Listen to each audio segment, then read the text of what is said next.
Bhagavad Gita 10.18 Vistarena atmano yogam vibhutim cha janardana bhuyah kathaya truptirhi shruvato nasti me amritam.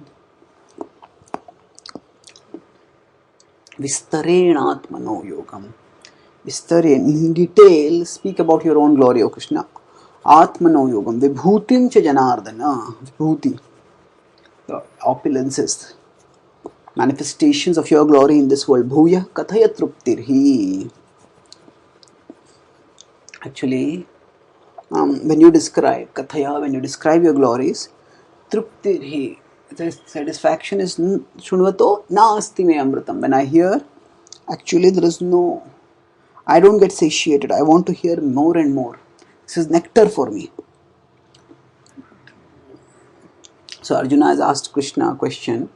Keshu keshu cha bhaveshu chintyosi bhagavan maya.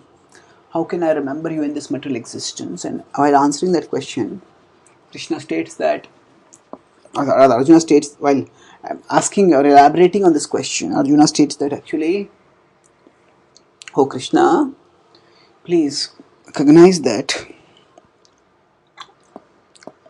Please, I'm not in a hurry. Please explain in detail, because when you explain in detail, then my desire for understanding will be satisfied. So please speak in detail. And that's what Krishna has requested. That's what Arjuna is going to. Arjuna has requested. That's what Krishna is going to do eventually. But as of now, the point being made here is that it is Krishna who is being requested by Arjuna to speak the glories in detail.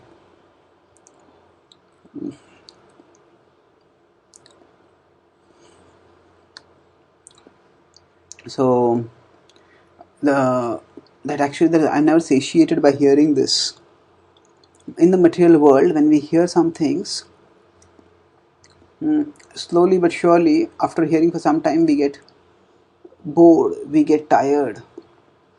We just don't feel like hearing anymore, because there's only this much we can hear. Material things actually are quite tiresome. After some time, they lose their charm. Now when there is love, and when there is love for one who is attractive, supremely attractive, there is sublime satisfaction in the reciprocation of that love. And that sublime satisfaction which is being sought, which is being described, which is being reciprocated. Krishna is speaking his glories, Arjuna is hearing those glories, and in there is ensuing reciprocation, there is sublime satisfaction. And that is what is being described over here.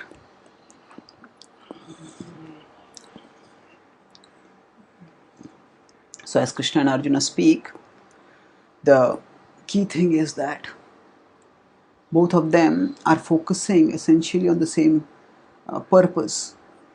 It is the reciprocation of love between the Lord and the beloved that is happening.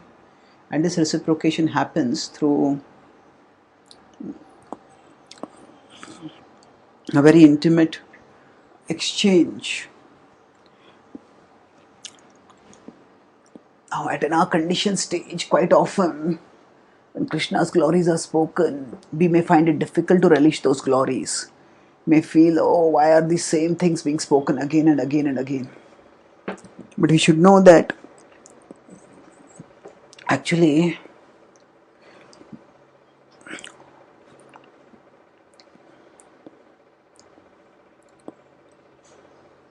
the important thing is that we as spiritual beings need a higher happiness in life, and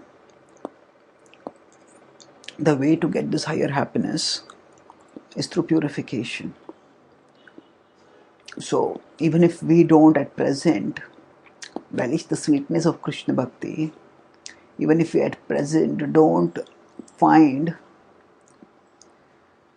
great joy in the process of devotion, still, if we just keep practicing Bhakti,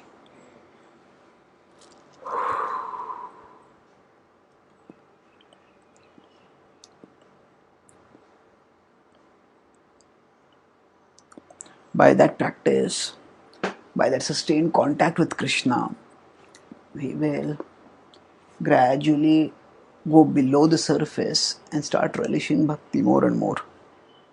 And is that relish which Krishna is offering us in this particular process, in this particular section of the Gita. Krishna is going to offer us sublime joy. And Nivritta Tarshairupagiyamanat Bhavaushada Shrotra Manobhiramat Kauttama Shloka Gunanuvadat Uman Virajyet Vinapashugnat. It is stated in the Bhagavatam that Uman Virajyet Vinapashugnat. That actually in this world there are different people who see things differently, and not everyone is able to appreciate things in the same way, which is understandable. Although it's understandable, that's not necessarily mean that it is desirable, because there is an objective reality, and we all need to recognize that objective reality and strive to harmonize our own vision of things with that objective reality. To the extent we can harmonize our vision with that objective reality, to that extent we will be able to gain real happiness. The important